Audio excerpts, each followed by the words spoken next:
Hello, everyone. This is Tom Fox back again for another episode. This is actually episode 3 and the conclusion of our 3-part series. Today, we're going to look at communication, emotional stability, and the power of trust. And I'm joined by Jen Hardy. Jen, welcome back. Thank you. I'm so glad to be back. Jen, why do people often misunderstand how communication breaks down under stress? Most people think that that communication breaks down under stress because someone just said the wrong thing or the mean thing or the bad thing. But actually, communication breaks down because psychological safety has exited the building. If someone isn't feeling safe, they can't think clearly.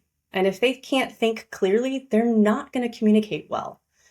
And when I'm talking about safety, I don't just mean physical safety, like we might typically think, let's say, in a domestic violence situation.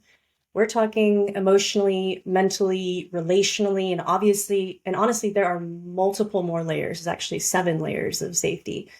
And the brain has shifted at that point from connection to protection. So we're no longer worried about saying it in a way that maintains the relationship. We're just defense, right? It's like we've just put the armor on and shut down. And we actually have a term for that called the logic ceiling. It's where the nervous system is literally deprioritizing higher reasoning in form of survival mode. So it's no thanks. I'm just going to stay here and protect what's necessary. And it's not that I won't communicate clearly or don't care about you. It's that I literally can't right now. Like it's So, just, ugh. could you illustrate that with perhaps a story for us? Yeah, I would love to. I would love to. I have personal experience with this in many ways. So recently had a conversation with my significant other, and we were having a pretty intense conversation. Details not going to share, but let's just say one that would normally get you out of your skin. And I'm sharing, he's sharing. And as he's sharing in response to what I had to say, I could literally feel my entire body curling inward. I could feel the emotions bubbling up. My face was getting hot. Tears were starting to swell. I started to catch the sounds in my mind and the things. I was starting to get resentful and mean. And I caught the things I was wanting to say. I wanted to attack. I wanted to make it his fault. I wanted to manipulate the situation because I'm well trained in communication. And let's be honest, I could. But I love him. So instead, I looked at him and I put my hand up and I said, I need us to stop.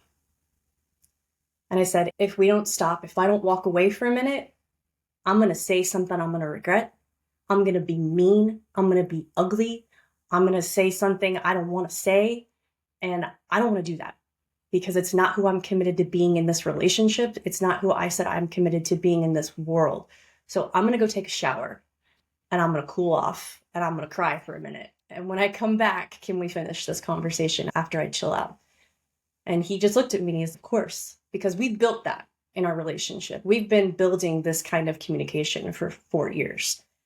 But the awareness it took, the courage it took, and the commitment it took for me to recognize how unsafe I felt in so many ways that I was about to just lash out at someone I love took practice. But I was also like, yeah, no, I'm not doing this. And it was through a blubbering mess that I said it, but I did it and I walked away and we were able to have a conversation that actually made a difference. So why is psychological safety and emotional regulation a prerequisite for really having authentic communication and, frankly, self-leadership?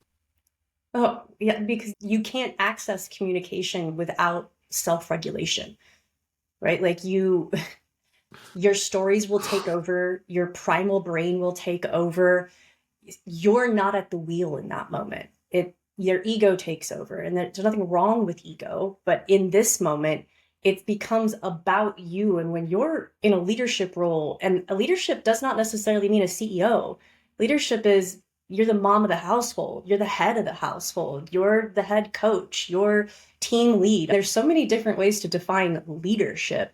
But when you're in a leadership role in that moment, like I was in my relationship, having more skills in communication, it's up to you to figure out, how do I regulate in this moment? How do I create connection and not just make it, what am I going to get out of it? How do I protect myself? And I'm not saying don't consider whether or not there's danger. Danger is real. But we had to pause long enough to check in. Is this real or perceived threat? Is this real or perceived danger? And is it something I can navigate in this moment? How does the CARES framework give someone the skills to work through this? Oh, this is honestly, like, this is what I love about CARES, and because communication is like my favorite thing. And CARES teaches people how to navigate tough or intense conversations, regardless of which side you're on, whether you were me in that moment, having to be the one who has more of the skills and the knowledge to navigate, or if you're on the other side, just overwhelmed with everything. So it's, how do you create internal safety first, self-regulation, self-leadership first, so you and someone else can create and have space to communicate with clarity, with empathy, with leadership, and even in those really tough and high stress opportunities. Is this learning how to listen, or is this something else? All of the above, none of the above? I'd say it's definitely all of the above. We're definitely taught to fix before we listen, because it's an ego thing, right? It's so easy to, if I'm listening for how I fix it or how I make it better, then it's about me still. And that's a lot easier than I have to be with, it's about them, right? So it's definitely about listening, but it's also about self-regulation. So, what does it maybe look like, or could you give us some examples about how you can create safety and connection in a conversation in these really emotional moments? And I'm going to even add, when you're with somebody you really care about. Yeah, it definitely doesn't come from having a script. If you think, oh, I'll just know exactly what to say in the moment, I can just practice every time. Like, I'm a perfect example. I've been doing this for 6 years. And that conversation example I shared a minute ago, that was like a week ago, right? It still happens, but it's, the practice is getting comfortable with being uncomfortable and recognizing when you're trying to talk at, when you're trying to manipulate, when you're trying to maintain control of the situation. Really normal, really natural, by the way. But it's really just, again, satisfying that ego, instead of, how do I make this conversation about you and me, or how do I make it just about you in the moment, right? How do we figure out how to have that dance in this conversation? So I think one of the co-regulation is a big part, right? Recognizing how someone's nervous system is handling the situation and how your nervous system is handling the situation. It's very sciencey and very, don't get it on audiobook, but the polyvagal theory is a really interesting one if you're a nerd and want to dive into the concept of co-regulation with your tone, your energy, your presence, and how you can signal that safety exists just by who you're being. But if you want a practical tip, a simple way to start this, and this is the favorite thing of every workshop we've ever done, it's conversational pre-frames. So ask someone how they want to be heard. Do you want to just vent? Do you need me to help you fix it? Do you just need perspective? Maybe are you too in it to see it and you need perspective? Or do you just need me to be on your side? Here's the key though, be on your side even if I don't agree, right? I got to set myself aside for a minute and just be on your side for a minute. And the beautiful thing is, if you give this opportunity to people to let you know, they will tell you exactly how they need to be heard. And not only will the conversation be more effective and more efficient, but both people will feel so much more fulfilled from that conversation. And it works beautifully. I've done it many times. A great example is having a friend call me, not even able to talk. She was crying so bad and so emotional that when I answered the phone, it was just, and I was like, ooh, okay. Why don't you pause and take a quick couple breaths? I'm going to ask you a couple questions. And I literally asked her this. I want to best serve you, so I want you to hear me and let me know, how can I best hear you right now? And I listed those 3 things: vent, be on your side, give you perspective, or fix it. She took a couple breaths and she stopped and she said, first thing I need to do is just vent because I haven't told anybody about this. I haven't told anybody what happened. And it was pretty bad. But then I really need you to help me figure out what to do because I don't know what to do. So people will tell you what they need. We just don't stop long enough to let them. And that really leads to the next area I wanted to explore with you, and that's in the context of the C.A.R.E.S framework and promoting stronger communications. Many of the listeners to this podcast are in the corporate arena, and many are senior executives, but also middle managers, and in positions where they have to communicate information to people that work for them or at least under them on the corporate structure, but equally, they have to receive communications. It's one thing to say you have a culture of speak up, but it's quite another to have a culture of listen up. So many leaders need to learn how to listen. And I was wondering if you could maybe talk about the C.A.R.E.S framework supporting that communication, both, I'm going to call it outbound and inbound, but it's speaking and listening. Just maybe talk us through some of your thoughts around that. Yeah, I think that's such a simple and easy way to say it, inbound and outbound, right? Because we have definitely gotten into a culture of speak up. Let's just use Me Too as an example, right? The Me Too movement is all about speaking up. But the other side of it is who's listening and am I willing to and am I capable of hearing? So yeah, I think the first thing that we do in C.A.R.E.S is we want to unravel the stories behind things. Because here's the thing, we're meaning-making machines, right? We make meaning about everything that happens. And what I mean by that is we're making stories, assumptions, projections about everything that's happening at all times, right? And it doesn't matter when it is or where it is or how it's happening, but we're thinking they're mad at me or they're just disrespecting me. Goodness gracious, do I hear that one a lot in corporate. I'm not willing to be disrespected. I'm like, how do you know you're being disrespected? Have you paused long enough to consider what's going on over there? It don't have anything to do with you. Like that's probably the element of conversation that I think that most people don't bother to consider.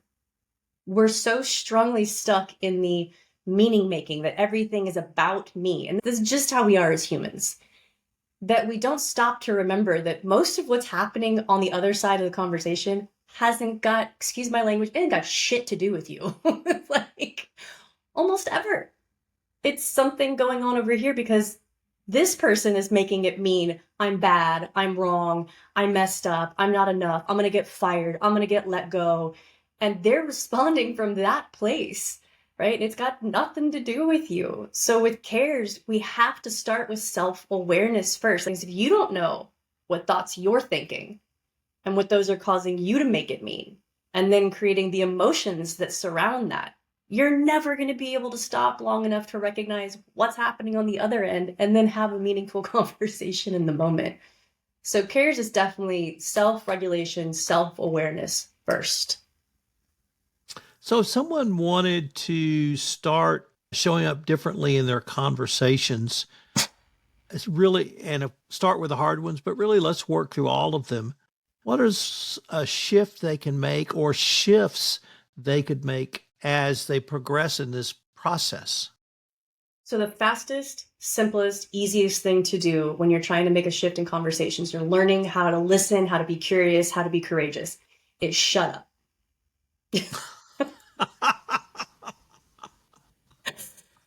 Now to say it nicely, pause, stop for a minute. And instead of just immediately talking, immediately saying something, immediately getting involved, pause, take a breath for a minute and just recognize where you're at emotionally, where you're at physically, where you're at mentally, all the elements. Just pause, pull back for a second. Okay. Do I have the capacity for this conversation right now or not? Because you also need to acknowledge when you don't have the capacity to have that conversation as a leader. So pause. Pause is the simplest, easiest, fastest way to start practicing being a better listener. In the group I belong to, we say pause when agitated. Yeah. For those listening to this podcast, Irina Alexander has joined us. And Irina, thank you for joining us. And I wanted to ask you if you could give us your call to action for the end of this episode and this 3-part series.